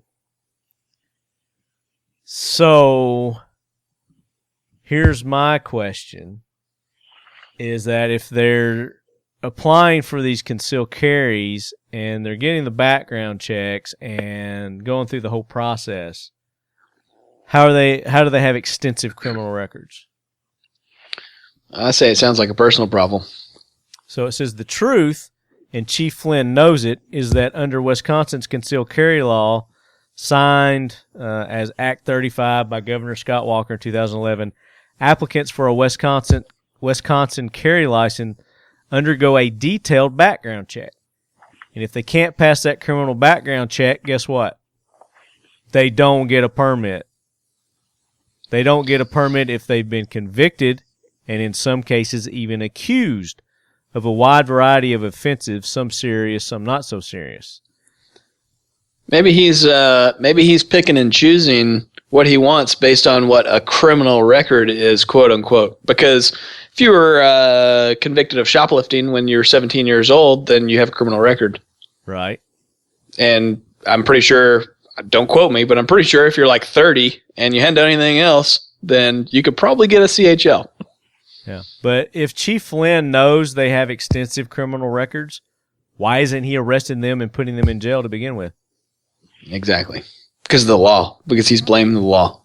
He's blaming concealed carry people. He's an idiot. So welcome to the Jackwagon Train. If you guys want to read more on that, like I said, it's on americasfirstfreedom.org. Marshall Lewin. Tuesday, December, and I'm sure there's other articles out there about this jackwagon too. I mean, he just looks like a douchebag. I'm looking at his picture right now. It looks like somebody's holding a small turd up under his nose. What is his name? Tell me again. Yeah. His name is Flynn, Edward Flynn. I'm about to Google him. Milwaukee's current police chief. This is the white guy with gray hair? Yep. Yeah. His nose. Yeah, the way he's like, it looks like he's smelling something he doesn't like. Exactly, yeah. Yeah, I don't like that guy. It's like somebody's got a little turd the size of a little pig in a blanket holding it up under his nose. That's kind of where Nick's at on his mustache right now. No, it's not a mustache, dude. No, he has no What is mustache. It's his upper lip. Oh, it is.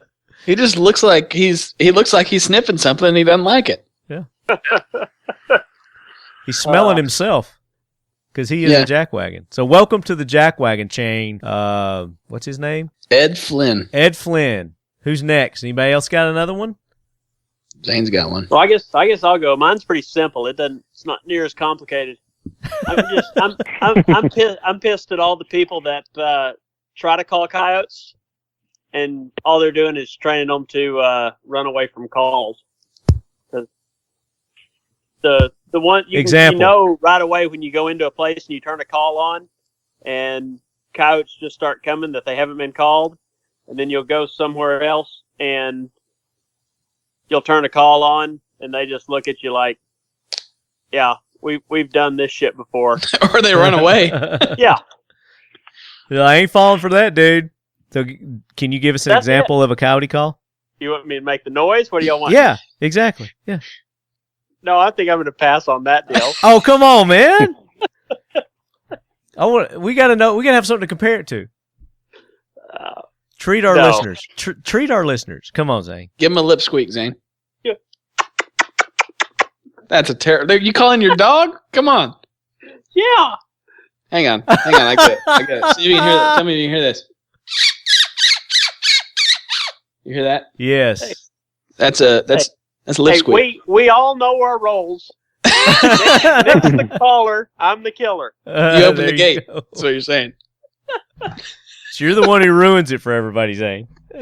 Zane does ruin it for everybody. His phone goes off like in the middle while we're hunting. We got like 7 coyotes coming in. His phone starts ringing.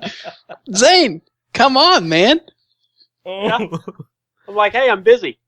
Yeah. Mute your phone. Yeah. And then he's like talking on the phone while we're hunting, and he's like, hey, we got to go get these cows in. Come on. And we're like, dude. I can't imagine how our hunt's going to be because we're going to be trying to do Facebook Live and podcasting and everything during the hunt. If we have a week to do it, then we can prep and get it ready. Okay. All right. No, it'll be good. One way or another. We'll put Zane up in the helicopter. Awesome. Yeah. Awesome. Zane has a, what is that thing, Zane? Paraplane. Yeah. Nice. It's the pig killer. The pig killer. It is. Yeah, leaves fall off the trees. None of them get away. I can just circle them and they just all die. They'll just look up at me like, "How are you seeing us?" Until you crash. I haven't crashed. I've had some hard landings. Different than a crash. I've set off many ELSs. Yeah. All right, Gunny, get that jackwagon train out of here. Okay, so like longest jackwagon ever. It was close. That was close. We've had a couple longer. Break? Did that jackwagon have a bathroom break in it too? It may have for you. Yeah, but it gets edited out. All right, so we got the jackwagons taken care of, and now we want to talk a little bit more about the Beastmaster channel. Oh man, more Beastmaster, more Cobalt Kinetics shooting. Let's get into some Cobalt Kinetics shooting. We hadn't talked about that in a while either. How are you guys doing? The Cobalt Kinetics team. How are you guys doing? Man, I think unofficially, there's not really any national statistics on 3-gun, but I'm fairly certain we're the winningest most 3-gun team in 2016. I would say that's accurate. Yeah. Say that again? I would say that's accurate, yeah. We shot 30, I want to say we shot like 33, maybe 35 matches between the 4 of us, and we had something like 19 wins. And a win in 3-gun is hard to do. It's hard. You got 200 people competing in a division. Top 10 is solid. A win is awesome, and to do it 19 times in one season is incredible. Yeah, that's awesome. And then and three national championships. Keith, Rick, and Kalani all won their division, the Three Gun Nation Nationals. I was going to bring that up. I was going to talk about the Three Gun Nation, because that's kind of what the big crowning achievement thing is now. Right. And so all three of them won theirs. Yeah, Kalani won open, Keith won practical, and Rick won, it's not limited, what they call it, factory. Factory, yeah. Cool. Congratulations to those guys. I knew Keith did, and Kalani, I wasn't sure about Rick, so fantastic. Congratulations to those guys. Now, they're all going to be at SHOT, right? Oh, yeah. We'll all be there all week. Okay, so you guys are going to come to the secret squirrel room, right? Of course. It was that was definitely a highlight from last year. Okay, definitely. And hopefully I'll have my patches and new shirts by then. Nice. So we'll get you guys some more T-shirts. Now it's time for the Talking Lead Facts to fight the myths. And I think Rich has got some night vision or thermal facts to fight the myth he wants to clear up. Am I right? Okay, well, that's tough. I don't have necessarily a lot of facts, but I have some opinions. So Okay. I don't know if this helps your segment or not. It's more of a pet peeve. One thing I see a lot, or I hear a lot, or I read a lot is people saying thermal imaging is only good for detection. Like it's just a small component of hunting, and that basically you need night vision in order to ID an animal or really see with any sort of detail. And that's just not true with today's thermal. The technology is really far advanced. Even some of the entry-level thermals, the performance is excellent on those. And I find it's actually easier to ID an animal a lot of times with thermal than with night vision, because with thermal you're not reliant on ambient light in order to generate an image. You're just looking at a heat signature, and basically with those higher resolution sensors, 640 by 480, and even some of the lower ones, 384 by 288, you can ID, you can tell the difference between a deer and a hog. God, I would hope somebody could tell the difference between a deer and a hog. Real easy. Coyote and a hog, deer and a hog, no problem. So it's a myth. It's something that's kind of perpetuated, I think, a lot online, that night vision is necessary for ID, and that thermal's only good for detection, which is kind of another pet peeve for me, that downplaying the importance of detection when you're night hunting. I mean, when you're hunting at night, detection is basically everything, because if you don't detect an animal, you're not going to be able to ID it anyways. Yeah. So, and what do you think, Rich? At like a coyote or a varmint at 200 yards, if it's not looking at you and you don't have an IR light bouncing off its eyes, you're not going to see it with night vision. Yeah, that's an interesting thing that a lot of people may not realize, is just it's how hard it is to see some animals with night vision, especially animals with light colored coats, deer, coyotes, stuff like that. Right. With night vision, you're looking at stuff and it basically a monochromatic screen. But it's not just IDing a target or varmint or whatever you're hunting. It's not just being able to, see details in their fur and their face and their structure. It's their mannerisms too. Yeah, mannerisms can tell you what that animal is as well. And through the heat, through the thermal, you can see the mannerisms a lot better than through night vision. Oh yeah. Am I wrong? Yeah, and you can see the characteristics. You're exactly right. I mean, if you want to tell if something's either a deer or a hog, just wait. I mean, observe it for about a minute or two, and if that thing sticks its head up above its shoulders and it has that big old skinny neck, it's not a hog. Yeah. So I mean, if it comes from the tree line, and if there's a big one, a big football that runs out of the tree line, and it's got a little 10 little tiny footballs falling behind it in a line, it's not a coyote. Yeah.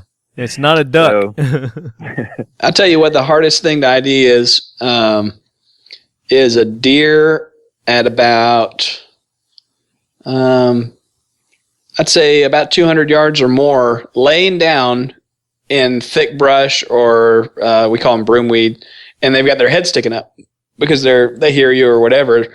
That looks exactly like a coyote. Exactly. Because they have big ears, and their head is about the same size, similar shape, and their neck looks like a coyote body. So I will never shoot at something in tall weeds that I think is a coyote until, like you said, I see it move, and I can't, because as soon as it moves, you can tell what it is. Because if it's a deer, it's going to stand up, Right. Or it's going to lay its head down. But if it's a coyote, it'll walk like a dog, and then you can start seeing more of its body and everything like that. But yeah, a deer in tall broomweeds is the toughest. yeah, there are definitely some that are difficult. Another thing that gets me is just people harping on night vision for ID. Well, what's the ID range? How far can you positive ID something? Can you get positive ID from 600 yards? And I mean, if you can't tell what something is with thermal or with whatever you're using, just get closer, walk closer. That's why you have this stuff. That's why you use night vision. That's why you use thermal. That's why you hunt at night. Or if you can't positively ID something, don't shoot it. You have the advantage of being able to get closer to these animals without them knowing. So if you can't tell what something is, you're not obligated to shoot something once you come up with a hunch of what it may be. If you're not sure, move closer until you find out. So, and if you don't shoot it. And exactly. Zane can attest to this. We've talked about it a lot. Thermals, I'm sure Rich can too, but thermals, it's really hard to get a good depth. It's hard to estimate distance because you're looking at something that looks like a field covered in snow, and then you have a black signature out there or for us, we use black hot usually, but it'll either be black hot, white hot, whatever. But for example, a fox at 50 yards looks just like a coyote at 150 yards, or if it's standing still. Or a little piglet at 50 yards looks just like a really big pig at 300 yards. So it's hard to get depth perception. Yeah, you have almost no depth perception. So we use rangefinders on the guns, so that helps. But that's when you look at the mannerisms. That's when that comes into play, and helps you identify them too. So.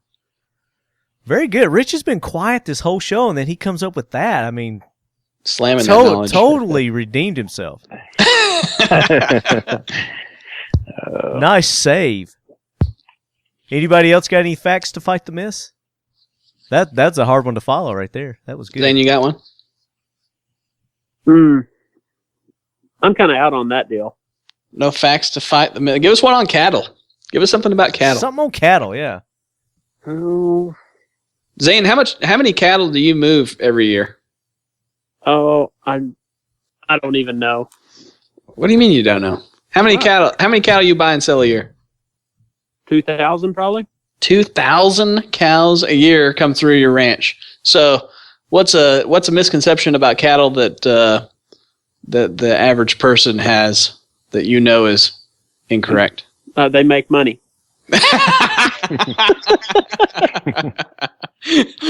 The misconception is ranchers are rolling in dough. It may have something to do with your indoor pool at your house. Oh, could be.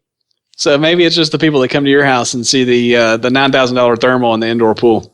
Maybe. Yep.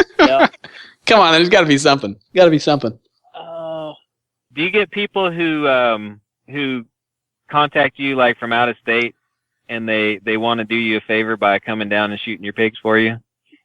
No, they pretty much know they're coming here because they want to shoot them. They don't even pretend like they're doing me a favor.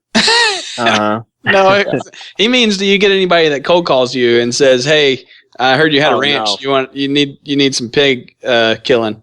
No, just the. No, I've never had that happen. That's what you're talking about, right, Rich? Mm-hmm. Yeah, I guess I see it more online. Like sometimes I see posted online, me and my buddies from up north, we're going to take a trip down to Texas. So we need you guys to give us some names of some landowners with some pig problems, and we'll go down there and take care of those hog problems for them. No, I don't. It's just dead silence. Yeah. And they're wondering, I can't believe these ranchers don't want us to come to the rescue and shoot all their pigs for them. Yeah. Yeah. So that's a good one. So I'll throw Zane one here because he's the rancher. So a lot of people think, like what Rich just was talking about, that the ranchers in Texas are just they're dying for people to come on their property and shoot pigs, so they can just come to Texas and knock on a door and go shoot pigs. Which it's actually it's not true for a couple reasons. Number one, there's money to be made, and that always ruins everything because money is the root of all evil, right? But the trail to happiness. There you go. And then there's the shocker that people don't want a complete stranger. Exactly. That was my number two. Coming onto their land with firearms. Exactly. to go blow some shit up. So, not to say that ranchers won't happily let you come out and remove pests from their property, but you gotta have some rapport first. It's, if Zane, if we hadn't shot on the same squad at that match and got to know each other over the weekend, you invited me to come hunt. If I had just called you and said, "Hey, Bruce Pyatt told me you had some pigs to shoot. What do you think?" Would you have been like, "Sure," or would you have been like, "Well, let me figure out who this guy is"? Yeah, I would have at the most been like, "Let me see who this guy is," and at least been like, "No, we killed them all." I got no pigs here, dude. I guess that's not a good example because that's kind of like name dropping. Friend of a friend usually gets some consideration. Yeah, but I think people understand what you're saying. I mean, you're not going to let anybody just come hunt on your land. Yeah. Like Zane's got some good stories about some professional shooters coming out and not having quite the luck that we usually do. Yeah, you'd be surprised when you add some speed to some guys that can really shoot, and it just completely changes the game. People not a static target. Really good and really fast with both feet on the ground, and you start going 40 miles an hour and zigging and zagging, and they can't hit shit. Or they fall out of the back of the ATV. Oh, yeah, my God. We had one that had like a chronic problem with just falling out. Was there alcohol involved with that? No, not before. There was some involved cleaning the cut before it got stitched up. There you go. Yeah, that's true. But, some of them were in hot pursuit, and some of them were, dead still at a gate. It's like you hear a bunch of stumbling, and then, oh, my eye. Yeah. A Christmas story. You'll put your eye out. Yep. Very good. Nick, you got any facts? Man, I think I had one when we started this, but I done run out. We've lost it, huh? Yeah, I took over Zane's for him. Well, I think that was good. I mean, Zane had a good one, and Rich he knocked it out of the park, man. Great job on that, Rich. Thank you. Thank you very much. So humble. I'm the most humble guy ever. So we're running like really long. So is there anything else about the Beastmaster that we want to talk about, or? Yeah, I mean, just in kind of wrapping up, we've talked about a lot of equipment and everything like that, and the new channel, the YouTube channel, the Facebook, and I really just want to ask everybody for their support because it is a hobby and it is fun, and I'd probably be doing it either way. But if we can gain some support, then we can invest more in equipment and make Rich a millionaire by buying more of his stuff. And it's, you get four of us out there hunting, and there's literally over $100,000 worth of equipment invested in that hunt. So I'm not asking people for their money, but I'm asking people for their support of the channel. If you like it, share it, follow it, talk about it, and give us a thumbs up. Check out Rich's channel over at Ultimate Night Vision. There you go. Very good. And I know, the Leadheads are going to love it. They're going to love the channel. I've been excited about it ever since you and I have been talking about it, and I am really looking forward to coming down there and doing that hunt in February. It's going to be awesome, man. It is going to be awesome. It's you'll find out why we came up with Beastmaster, because there are some beasts out there. Yeah, and we've got some other cool things we've been talking about too, bringing into the hunts. That involve maybe a 12 gauge and some suppressors and things like that too. So. Yes, Zane. That'll be Zane's favorite, I think, because he's all about chasing them, and that'll be a time to chase pigs and shoot them with 12 gauge. Oh yeah. But we'll talk more about it once we seal up some sponsorship on that. Absolutely. All right, so I just want to do a quick thanks, speaking of sponsors, to all our sponsors of the Talking Lead Show. Nordic Components, check them out at nordiccomp.com. Of course, Cobalt Kinetics. Check them out at cobaltkinetics.com. Check out the shooting team, Nick, Rick, Kalani, and old man Keith. Silver Fox. Those guys, the Silver Fox, that's right. Those guys are tearing it up. What's everybody's? So we got the Silver Fox, the Badger. You came up with some. Were you I the don't sheriff? remember. Did we call you the sheriff? I don't remember Wyatt, probably. And Kalani already had a nickname, which he was the... He's the Hawaiian Jedi. Hawaiian Jedi, there you go. Which we came up with a new one for Kalani at the last match because somebody mispronounced his name because I guess the K was messed up on the sheet and it was dark. It was a night match and they couldn't read it and they said Falani. So we're so we're gonna start. We started calling him First Degree Falani. That's awesome. Don't commit a Falani. You'll go to jail. There's a T-shirt there. I love that. Frontier Tactical. Make sure you check them out at frontiertactical.com. And don't forget, until the first of the year, they have that discount code still going where you get 20% off anything on their website. I believe that's what that's good for. But definitely for their multi-caliber conversion system for your AR-15. Black Gun, Black Day. All one word. Get you 20% off anything that they've got on their website there. Modern Spartan Systems for all your gun lube and cleaning needs. Check out Modern Spartan Systems. They even have some products for your vehicles and for your fishing gear, believe it or not. So check out modernspartansystems.com. X-Steel Targets. They have some of the best, most affordable AR 500 steel targets that money can buy. And if you've got a certain target in mind that you want, they can custom make those as well. So check them out at xsteeltargets.com. X-Steel Targets. Multicam. You guys heard me talking about the new shoes that I just got from Palladium, which Nick's never heard of. It sounds like something from Mission to Mars. We're going to go to Mars and look for some palladium. Palladium, yeah. That's got to mine it and bring it back to Earth. Got to fuel our ship up with some palladium. Got to cover it in multicam. But if it's not got multicam on it, it ain't worth crap. But multicam, check them out, multicampattern.com. Of course, you guys know the lead sled is wrapped in the black multicam pattern. Maybe we could get the multicam to look into some Beastmaster wrapping of the Beastmaster vehicle. What do you call it? The Beastmaster. It's the Beastmaster. Just the Beastmaster. Okay. Yeah, it says it right on it. I bought some chrome letters from AutoZone, ripped off the Silverado, and put Beastmaster on it. That's awesome. Multicampattern.com. Check them out. Glock, the official carry of Left Hand of Talking Lead. I carry the. You know what I carry, Nick? I don't know what you carry. What do you carry? A 19? I carry the 23. Okay. The Glock 23 and the 27. I carry two because I'm that important. 2 is 1, 1 is none. That's right. My 23, I still haven't got my 23 back yet. I'm having some custom work done on the 23.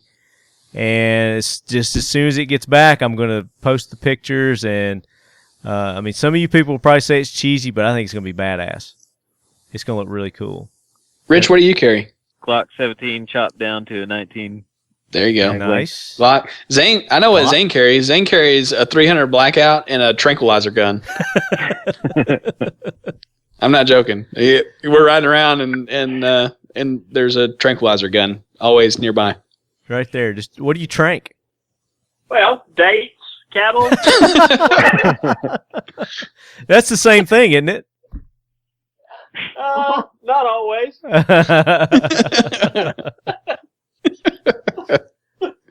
Atlas Defense. Those guys have a wide variety of products. They're suppressors for the price and the quality. I mean, you can't beat their suppressors. Check them out at atlasdefense.com. Keltec Weapons. There may be a surprise between the last sponsor that I talked about and this sponsor that I'm talking about that has to do with the Beastmaster channel, but I'm not going to say what it is. Wink, wink. KeltecWeapons.com. And make sure you guys go to Mission 22. Support Mission 22. 22 veterans a day on average commit suicide. That is unacceptable. We have to get that eliminated, get it down to 0. But their mission is to bring awareness to the public, to America, that this is a problem. And without awareness, without people knowing about it, then things typically don't get taken care of. So we've got to bring this to the forefront of our nation because it is a tragedy. Mission 22, check them out, mission22.com. And, of course, you guys know Sheepdog Impact Assistance. Those guys are awesome in taking care of disaster recovery across our nation. They get together groups of retired veterans from the military, from law enforcement, from fire departments, EMS services, and they put together awesome disaster recovery teams to help us through floods, through fires, through tornadoes and hurricanes, just any kind of natural disasters that we have throughout our nation. And then they also help our veterans keep them active, let them know, especially our disabled veterans, that they still serve a purpose. So check them out, Sheepdog Impact Assistance, and that's sheepdogia.org. You guys got anybody you want to plug? Plug your sponsors, man. Do it. I think, well, let's go down the list here, I guess. Of course, we talked about Cobalt Kinetics making awesome rifles. We talked a little bit about Gorilla Ammo doing awesome ammo. Zane's actually shooting Gorilla Ammo also. He's loving the 300 Blackout, the Supersonic 300 Blackout. My favorite round, man. I love 300 Blackout. It's blowing those pigs up. It is my favorite round. We mentioned Timney triggers. I'm running those in all my competition guns, my hunting guns. Zane's running in his hunting gun now, too. Agency Arms, we talked a lot about Glock. If you want a tricked out Glock, Agency Arms. There you go. It's the company to talk about or talk to. S3F Solutions, also related to Glock. They do sweet ass barrels. Cool. Let's see, who else? I need to talk to them. I need to get a barrel for mine after I get tricked out. Yeah, they'll do it. Warren Scope Mounts. I love those guys. Yeah, they're an awesome company, very supportive of the sport. Proof Research. Can't do without the carbon fiber barrel anymore. It is just that good. Who else? Carbon Arms for shotgun stuff is more competition related. And then Guns Plus. We mentioned Kyle up at Guns Plus. He does all my gunsmithing and everything like that. And, of course, can't leave out Copperhead Creek Shooting Club. It's an awesome range down here. Marty will have to go out there whenever you come down. Heck yeah, the guys out there are awesome. They support me a lot. And I wouldn't be able to practice 4 days a week if I didn't have the support of a local range. Those local ranges are important, just like Royal Range here in Nashville and the Nashville Armory, which we visit quite frequently. And I'm trying to talk Ultimate Night Vision into something, but goddamn, Rich drives a hard bargain. he's just a hard ass, isn't he? He just sits there and listens. Rich, tell people again about your website and your store. www.ultimatenightvision.com, your ultimate source for night vision. We have rentals nationwide. Try it out before you buy it. Which is awesome. I love that. That is awesome. That is awesome. You guys got to check them out, man. If you're just thinking about dabbling in night vision, just order some, rent, check it out, play around your house, play around your backyard with it. Obviously find out about the laws hunting with that in your areas, but they're not responsible for that. Oh, one more I wanted to mention, not necessarily an official sponsor, but Bear Bloom at Last Shadow has helped me out a lot with night vision and thermals and some equipment.